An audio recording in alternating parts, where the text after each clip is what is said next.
Rasulullah Shallallahu Alaihi Wasallam bertanya kepada para sahabat, bagaimana pendapat kalian seandainya ada sungai terbentang di depan rumah salah seorang di antara kalian?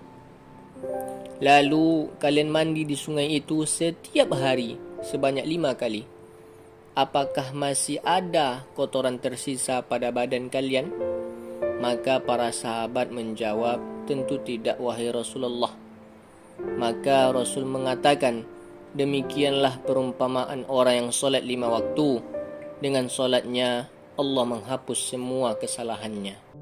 Oleh sebab itu teman-teman, perlu kita ketahui bahwa Allah Subhanahu wa ta'ala telah menyediakan sungai di depan rumah kita, yang di dalamnya kita mandi setiap hari sebanyak 5 kali untuk menyucikan kotoran-kotoran, dosa-dosa yang melekat pada hati dan diri, yang menyegarkan jiwa kita yang gersang ketika tubuh, pikiran, dan hati kelelahan karena perjuangan hidup untuk mendapatkan sepotong kenikmatan dunia.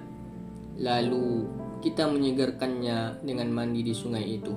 Itulah solat. Solat menghapus dosa-dosa. Solat laksana sungai yang membersihkan, menyucikan diri dari kotoran dosa dan menyegarkan hati dan jiwa yang gersang.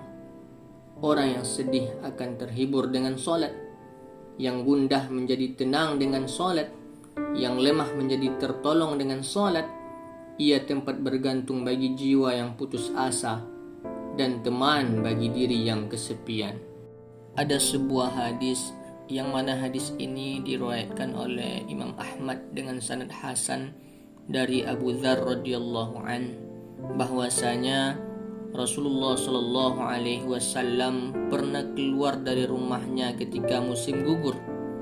Beliau mengambil ranting pohon lalu mengguncang-guncangkannya sehingga daunnya berguguran. Kemudian beliau bersabda, sesungguhnya apabila seorang muslim menunaikan solat karena Allah Subhanahu wa ta'ala, maka dosa-dosanya akan berguguran sebagaimana daun-daun ini gugur dari rantingnya. Begitu banyak keuntungan yang dijanjikan Allah Subhanahu wa ta'ala untuk orang yang solat. Seandainya orang-orang mengetahui pahala menyambut azan dan shaf awal, dan untuk mendapatkannya harus dengan undian, tentu orang-orang itu mau mengadakan undian untuk itu.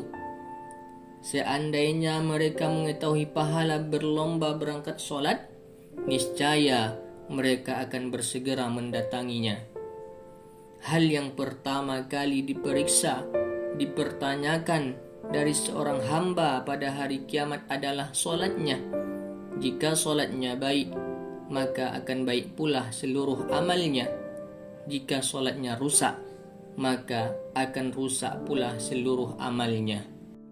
Oleh karenanya, teman-teman, marilah jaga solat.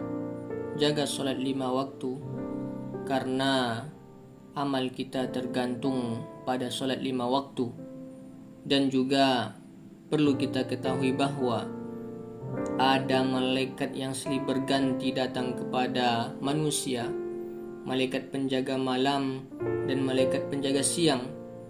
Malaikat ini berkumpul pada waktu subuh dan waktu asar.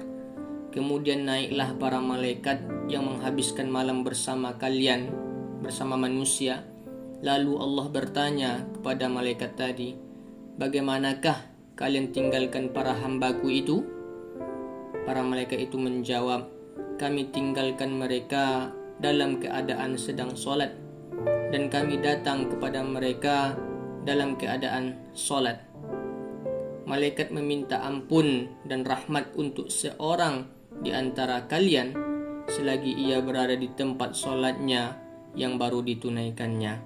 Selama ia dalam keadaan suci, malaikat berdoa, ya Allah, ampunilah ia, ya Allah, rahmatilah ia. Oleh sebab itu teman-teman, jagalah solat. Agar apa? Agar ketika malaikat pergi meninggalkan kita, kita dalam keadaan solat, ketika malaikat datang, kita juga dalam keadaan solat.